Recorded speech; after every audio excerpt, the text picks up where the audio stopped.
Joining me here, getting ready for the real news in just a little while, is Buck Sexton, a guy who understands the Middle East and is getting it right time and time again.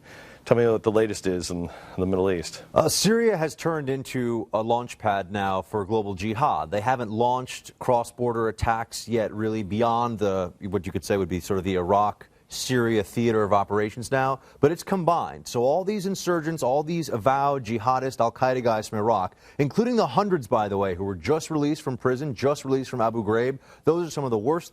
Guess where they're going? If they're not staying there to cause trouble in Iraq, which they may be doing, they're heading right across the border into Syria. They view this as the next major front in the global jihad. There's a call going out across the world on all the internet chat rooms everywhere. This is where they think the black banners of Khorasan will go, and then eventually, of course, they find their way into Jerusalem. So the whole Assad civil war thing, that's becoming increasingly secondary to this is now the major front for jihad. So what's happening with Assad?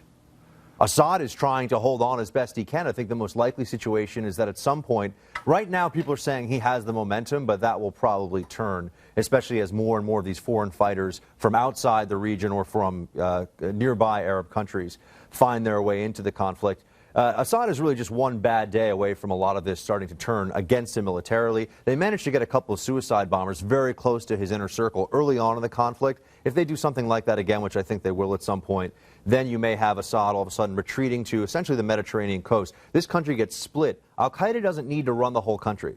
They want to do what they did in Iraq, which is when they declared the Islamic State of Iraq. While we had the U.S. occupation there, they'd like something similar, and they're already starting it. They're already setting up the Sharia courts in northern Syria and closer to the Iraqi border. They want a cross-border. I mean, this right here, Glenn, on the screen, that is what was declared. That section there is what was declared as the Islamic State of Iraq by Al-Qaeda in Iraq around 2006, 2007. Right to the left of that, if you were to go to the west, that portion of Syria, that is what they're hoping at some point they'd like to declare that to be the Islamic State of Iraq and the Levant, or the Islamic State of Iraq and Syria. And so that's where they're heading. And right above that is Turkey. That's right. Right on that border is Turkey. This week I just did an event. I did the keynote for CUFI, the Christians United for Israel, and I met with the ambassador of Israel to the United Nations, and they're alone. I mean, they are just absolutely alone. The difference I saw in Israelis here now compared to even a year ago, let alone 2 years ago, is they thought they were alone last time. There ain't nobody blowing the whistle for them. There's nobody holding up the flag. Israelis or Middle East Christians, both, really. Yeah, right, on both sides of this. Well, look, during the Iraq War, the Christian community in Iraq, which was about 1.6 million, they estimated, before the second war, before our second invasion, is now dwindled down to a couple 100,000. And it was very underreported. And when people would raise this issue, they would say, well, we can't specify any help to the Christians in Iraq because that would look like favoritism. It would play into the Crusader narratives. So we left them out to dry. 1.4 million beforehand? About 1.4, 1.6 in that neighborhood. And now there's 200? A few 100,000. A few hundred. A few 100,000. What happened to the others? They fled to neighboring countries. Some of them fled to Syria, by the way. They fled to neighboring countries. Some of them got asylum in the West, and a lot of them got killed. We'll never actually know the full amount of numbers. They assassinated the Archbishop Raho in Mosul, who was a very prominent Christian leader. I mean, they assassinated an archbishop. This wasn't even reported in this country. And you see this now with the Coptics in Egypt. Everyone's always afraid if we help them, it'll look like the Western Christian Jewish crusaders are in there playing favorites, so let's just sort of leave them out to dry.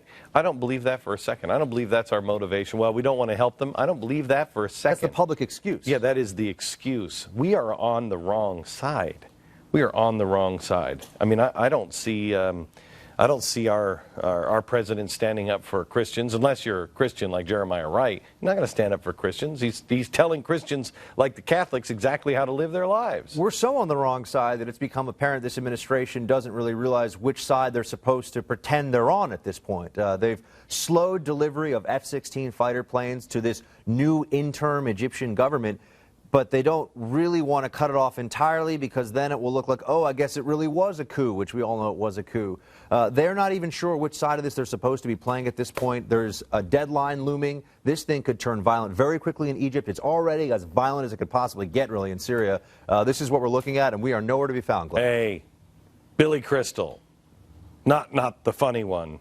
The really funny one in Washington, you're a moron. And so are many of those in Washington that went along with this in the Middle East. We're in trouble, know what side you're on.